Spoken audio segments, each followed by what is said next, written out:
Hello, welcome everyone here at FS1 studio. We're today at the Civilmedia conference. I'm here with Dr. Henry Loeser, Professor of Media Studies at the Masaryk University of Czechoslovakia. And could you shortly explain to me how's your view on the community broadcasting in Austria?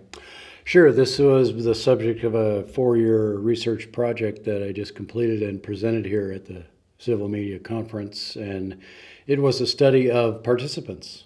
Why do people come to community media, and what effect does policy have on those people? Do they agree with it? Do they not agree with it?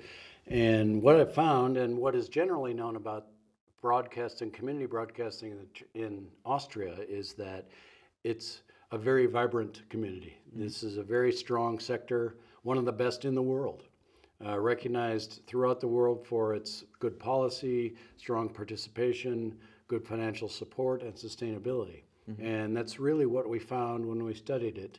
And the reason I studied it is because in comparison to the Czech Republic, which is just across the border, there is no community media in the Czech Republic.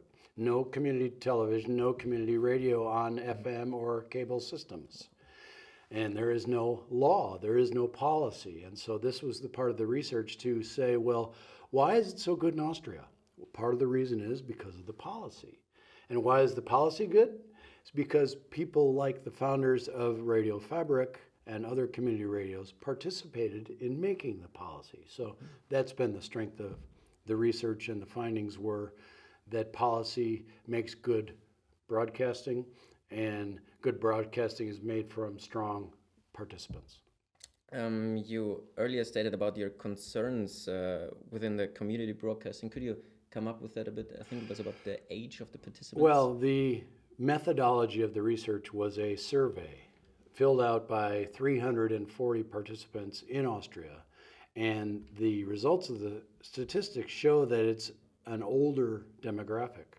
There's a lot of older participants still in community radio and television in Austria, even though this television has a lot of young people like you and the directors and the cameramen, a lot of great young people working in television, community television here at FS1.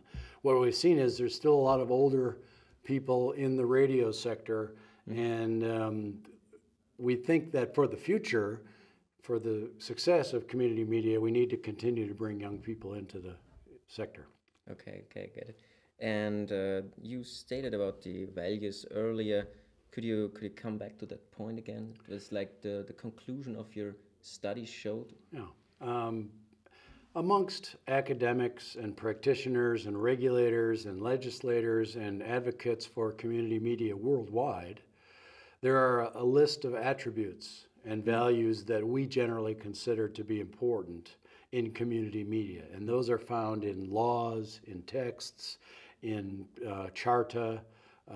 And so I compared those values to what is in the policy and asked participants to rate those values. And what we found was what we expected, that Austrian participants really highly value many of the same values that are highly valued, or attributes that are highly valued elsewhere around the world. Oh, okay. So it's almost like that the policy actually reflects what the participants That's exactly right. You learned it well. And the reason was because stakeholders in Austria contributed to making that policy. And so we think that that's a strong connection there, that a causal relationship. You get good, strong, experienced stakeholders to make the policy, and the policy then makes good broadcasting.